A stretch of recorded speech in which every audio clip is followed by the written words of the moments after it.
ओम शांति। आज की मुरली है 14 अप्रैल की।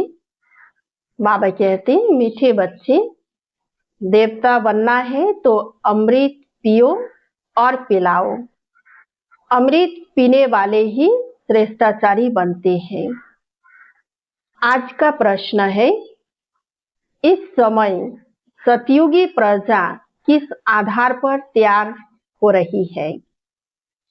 उत्तर है, जो इस ज्ञान से प्रभावित होते हैं।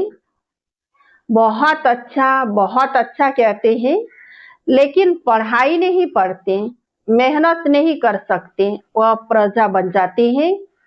प्रभावित होना माना प्रजा बनना।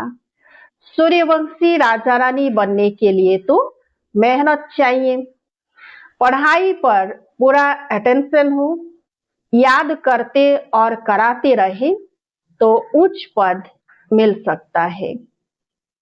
आज का गीत, तूने रात गवाई सो के, दिन गवाई खा पी के।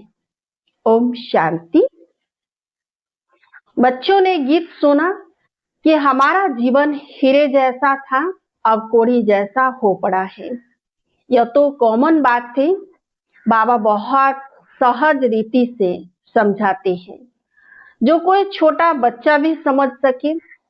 सत्यनारायण की कथा सुनाते हैं तो छोटे छोटे बच्चे भी बैठ जाते हैं, परंतु वह सत्संगों आदि में जो सुनाते हैं वह सब है कथाएं। कथा कोई ज्ञान नहीं, बनी बनाई कहानियां हैं।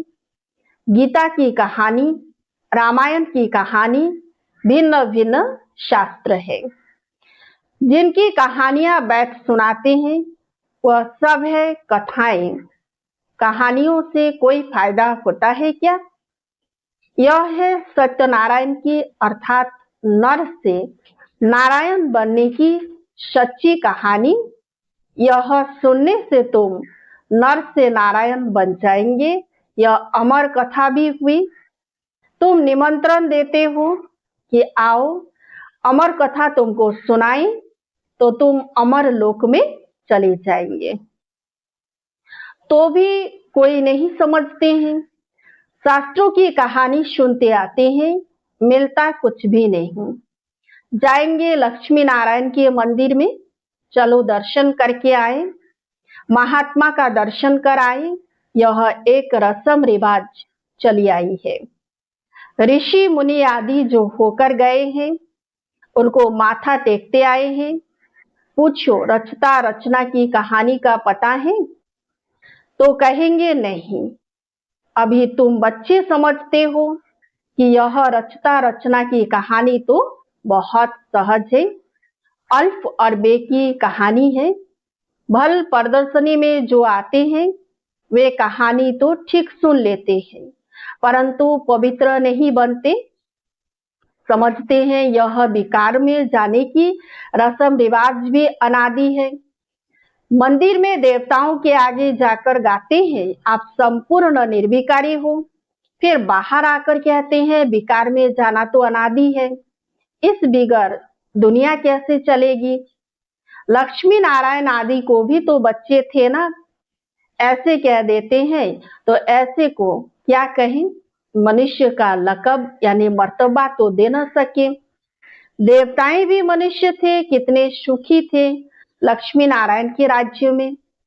तो बच्चों को बाबा बहुत सहज बात बताते हैं। बरोबर यहाँ भारत में ही स्वर्ग था, लक्ष्मी नारायण का राज्य था, चित्र भी है। यह तो सब मानेंगे कि सतयुग में उन्हों का राज्य था। वहां कोई दुखी नहीं था, संपूर्ण निर्विकारी थे। उन्हों के मंदिर भी बड़े बड़े बने हुए थे। उन्हों को 5000 वर्ष हुए, अभी वह नहीं है। अभी तो कलयुग का अंत है, मनुष्य आपस में लड़ते झगड़ते रहते हैं। भगवान तो ऊपर ही रहते हैं निर्वाण धाम में। असल में हम आत्माएं भी वहां रहती हैं, यहाँ पार्ट बजाने आती है। पहले हम लक्ष्मी नारायण के राज्य में थे, वहां बहुत सुख आनंद था। फिर हमको 84 जन्म लेने पड़े, गाया भी जाता है। 84 का चक्र। हमने सूर्यवंशी में 1250 वर्ष राज्य किया। वहां अथाह सुख था, संपूर्ण निर्विकारी थे, हीरे जवाहर के महल थे। हमने राज्य किया, फिर 84 जन्मों में आना पड़े। यह वर्ल्ड की हिस्ट्री ज्योग्राफी का चक्र फिरता रहता है। आधा कल्प सुख था, राम राज्य में थे, फिर मनुष्यों की वृद्धि होती गई। सतयुग में 9 लाख थे, सतयुग अंत में वृद्धि होकर 9 लाख से 2 करोड़ हो गए। फिर 12 जन्म त्रेता में बहुत सुख चैन में थे, एक ही धर्म था। फिर क्या हुआ? फिर रावण राज्य शुरू हुआ। राम राज्य और रावण राज्य देखो बहुत सहज रीति से समझाता हूँ। छोटे छोटे बच्चों को भी ऐसे बताना चाहिए। और क्या हुआ?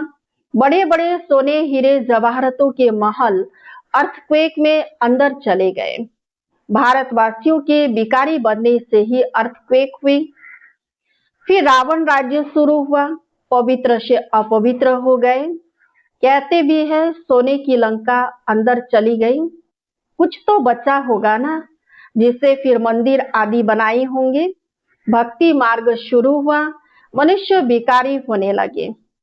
फिर रावण राज्य चला तो आयु भी कम हो गई। हम निर्विकारी योगी से विकारी भोगी बन गए। यथा राजा रानी तथा प्रजा सब विकारी बन गए। यह कहानी कितनी सहज है। छोटी छोटी बच्चियां भी यह कहानी सुनाए तो बड़े बड़े आदमियों का मुंह नीचा हो जाए। अभी बाप बैठ सुनाते हैं, वही ज्ञान का सागर पतित पावन है। अच्छा, द्वापर में भोगी पतित बन गए, फिर और धर्म भी शुरू होते गए। अमृत का जो नशा था वह खलास हो गया। लड़ाई झगड़े होने लगे। द्वापर से लेकर हम गिरे। कलयुग में हम और ही बिकारी बने। पत्थर की मूर्तियां बनाते रहे। हनुमान, गणेश आदि आदि की पत्थर बुद्धि होने लगे तो पत्थर की पूजा करने लगे। समझते थे कि भगवान पत्थर ठिक्कर में है। ऐसे करते करते भारत की यह हाल हो गई। अब फिर बाप कहते हैं, विष छोड़ अमृत पीकर पवित्र बनो और फिर राजाई लो। विष छोड़ो तो फिर तुम मनुष्य से देवता बन जाएंगे, परंतु विष छोड़ते नहीं है। विष के लिए कितना मारते तंग करते हैं। तब तो द्रौपदी ने पुकारा ना, तुम समझते हो कि अमृत पीने बिगर हम देवता कैसे बनेंगे। सतयुग में तो रावण होता ही नहीं। बाप कहते हैं, जब तक श्रेष्ठाचारी नहीं बनेंगे स्वर्ग में नहीं आ सकेंगे। जो श्रेष्ठाचारी थे वह अब भ्रष्टाचारी बने हैं।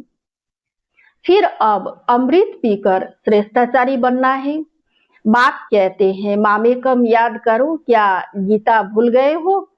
गीता रची मैंने, नाम डाल दिया कृष्ण का। इन लक्ष्मी नारायण को यह राजाई किसने दी? जरूर भगवान ने दी होगी। अगले जन्म में भगवान ने राजयोग सिखाया, नाम फिर डाला है कृष्ण का। तो समझाने की प्रैक्टिस करनी चाहिए। बहुत सहज कहानी है। बाबा को कितना समय लगा?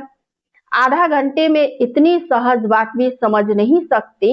इसलिए बाप कहते सिर्फ एक छोटी कहानी बैठ किसी को सुनाओ, हाथ में चित्र लो। सतयुग में लक्ष्मी नारायण का राज्य, फिर त्रेता में राम सीता का राज्य, फिर द्वापर में रावण का राज्य हुआ। कितनी सहज कहानी है। बरोबर हम देवता थे, फिर क्षत्रिय वैश्य शूद्र बने। अभी अपने को देवता न समझने कारण हिंदू कह देते हैं। धर्म श्रेष्ठ कर्म श्रेष्ठ से धर्म भ्रष्ट कर्म भ्रष्ट बन पड़े हैं। ऐसी छोटी छोटी बच्चियां बैठ भाषण करें तो सारी सभा में हियर हियर हो जाए। बाबा सभी सेंटर्स वालों को सुना रहे हैं। अब यह बड़े बड़े नहीं सीखते हैं तो छोटी छोटी कुमारियों को सिखाओ। कुमारियों का नाम भी है। दिल्ली बॉम्बे में बहुत अच्छी अच्छी कुमारियां हैं, पढ़ी लिखी है, उनको तो खड़ा हो जाना चाहिए। कितना काम कर सकती हो। अगर कुमारियां खड़ी हो जाए तो नाम वाला हो जाए। साहूकार घर की जो है वह मुश्किल हिम्मत रखती है। साहूकारी का नशा रहता है, दहेज आदि मिलता है तो बस कुमारियां शादी कर काला मुंह कर देती और सबके आगे झुकना पड़ता है। तो बाप कितना सहज समझाते हैं, परंतु पारस बुद्धि बनने का ख्याल ही नहीं आता। देखो जो नहीं पढ़ते हैं वह भी आजकल एमपी एमएलए आदि बन गए हैं। पढ़ाई से तो क्या क्या बन जाते हैं। यह पढ़ाई तो बहुत सहज है, औरों को भी जाकर सिखाना चाहिए, परंतु श्रीमत पर नहीं चलते तो पढ़ते भी नहीं है। बहुत अच्छी अच्छी कुमारियां हैं, परंतु अपना ही नशा चढ़ा हुआ है। थोड़ा काम किया तो समझती हमने बहुत कुछ काम किया है, अभी तो बहुत काम करना है। आजकल फैशन में ही कुमारियां रहती है, वहां तो नेचुरल श्रृंगार रहता है, यहाँ तो कितना आर्टिफिशियल श्रृंगार करते हैं। सिर्फ बाल बनाने में ही कितने पैसे देते हैं। यह है माया का पंप। फॉल ऑफ माया रावण राज्य, फिर राइज ऑफ राम राज्य। अब राम राज्य स्थापन होता है, परंतु तुम मेहनत तो करो ना। तुम क्या बनेंगे अगर पढ़ेंगे नहीं, तो वहां जाकर पाई पैसे की प्रजा बनेंगे। आजकल के बड़े बड़े आदमी वहां की सब प्रजा में आ जाएंगे। साहूकार लोग सिर्फ अच्छा अच्छा कह अपने धंधे में लग जाते हैं, बहुत अच्छा प्रभावित होते हैं। फिर क्या, आखिर क्या होगा, वहां जाकर प्रजा बनेंगे। प्रभावित माना प्रजा। जो मेहनत करते हैं वह राम राज्य में आ जाएंगे। समझानी तो बहुत सहज है। इस कहानी के नशे में कोई रहे तो बेड़ा पार हो जाए। हम शांति धाम में जाएंगे, फिर सुख धाम में आएंगे। बस याद करते करते करते कराते रहना है, तभी उच्च पद पाएंगे। अटेंशन पढ़ाई पर देना है। चित्र हाथ में हो, जैसे बाबा जब लक्ष्मी नारायण की पूजा करते थे तो चित्र जेब में पड़ा रहता था। चित्र छोटे भी है, लॉकेट में भी है, उन पर समझाना है। यह है बाबा, उन द्वारा वर्षा मिल रहा है। अब पवित्र बनो, बाप को याद करो। कितनी नॉलेज है इन मेडल यानी बैज में, इनमें सारा ज्ञान है। इन पर समझाना बहुत सहज है। सेकंड में बाप से स्वर्ग के जीवन मुक्ति का वर्षा। कोई भी समझाए तो जीवन मुक्ति पद का अधिकारी बन जाए। बाकी पढ़ाई अनुसार उच्च पद पाएंगे। स्वर्ग में तो आएंगे ना, पिछाड़ी में आएंगे तो सही ना। वृद्धि तो होनी है, देवी देवता धर्म उच्च है, वह भी तो बनेंगे ना। प्रजा तो लाखों बनेंगी। सूर्यवंशी बनने में मेहनत है। सर्विस करने वाले ही अच्छा पद पाएंगे। उनका नाम भी बाला है, कुमार का है, जनक है। अच्छा सेंटर संभाल रही है, कोई खिटपिट नहीं है। बाप कहते हैं see no evil talk no evil, फिर भी ऐसी ऐसी बातें करते रहते हैं। ऐसे ऐसे क्या जाकर बनेंगे, इतनी सहज सर्विस भी नहीं करते हैं। छोटी छोटी बच्चियां भी यह समझा सकती हैं, सुना सकती हैं। बंदर सेना भी मशहूर है। सीताई जो रावण की जेल में फंसी हुई है, उन्हों को छुड़ाना है। कथाएं तो क्या क्या बना दी है। ऐसे ऐसे कोई भाषण करे, बाकी सिर्फ कहते हैं। फलाना बहुत प्रभावित हुआ, पूछो तुम क्या बनना चाहते हो। सिर्फ दूसरों को कहेंगे इनका ज्ञान बहुत अच्छा है, खुद समझते कुछ भी नहीं, इससे क्या फायदा है। अच्छा, मीठे मीठे सिकिलधे बच्चों प्रति माता पिता बाप दादा का याद प्यार और गुड मॉर्निंग। रूहानी बाप की रूहानी बच्चों को नमस्ते। हम रूहानी बच्चों की रूहानी बाप दादा को याद प्यार और गुड मॉर्निंग। नमस्ते नमस्ते नमस्ते। धारणा के लिए मुख्य सार। 1 नंबर है, पारस बुद्धि बनने के लिए पढ़ाई पर पूरा पूरा ध्यान देना है। श्रीमत पर पढ़ना और पढ़ाना है। हद की साहूकारी का नशा, फैशन आदि छोड़ इस बेहद सेवा में लग जाना है। 2 number, hear no evil, see no evil, कोई भी व्यर्थ बातें नहीं करनी है, किसी पर प्रभावित नहीं होना है, सबको सत्यनारायण की छोटी सी कहानी सुनानी है। आज का वरदान, नए जीवन की स्मृति से कर्मेंद्रियों पर विजय प्राप्त करने वाले मर्जीवा भव। जो बच्चे पूरा मर्जीवा बन गए उन्हें कर्मेंद्रियों के आकर्षण हो नहीं सकती। मर्जीवा बने अर्थात सब तरफ से मर चुके, पुरानी आयु समाप्त हुई। जब नया जन्म हुआ तो नए जन्म नए जीवन में कर्मेंद्रियों के वश हो कैसे सकते। ब्रह्मा कुमार कुमारी के नए जीवन में कर्मेंद्रियों के वश होना क्या चीज होती है, इस नॉलेज से भी परे। तो शूद्रपन का जरा भी सांस अर्थात संस्कार कहाँ अटका हुआ न हो। आज का स्लोगन, अमृत बेले दिल में परमात्मा स्नेह को संभालो तो और कोई स्नेह आकर्षित नहीं कर सकता। अमृत बेले दिल में परमात्मा स्नेह को संभालो तो और कोई स्नेह आकर्षित नहीं कर सकता। अब वक्त इशारे, महान बनने के लिए मधुरता नम्रता का गुण धारण करो। संगठन में सफलता प्राप्त करने के लिए सदा नम्र चित्त के तख्त पर विराजमान रहो। इसी तख्त पर बैठ जिम्मेवारी का ताज धारण कर भविष्य की पदवी बनाओ। तख्त से उतरना नहीं, इसी पर बैठकर काम करो तो सफलता मिलती रहेगी।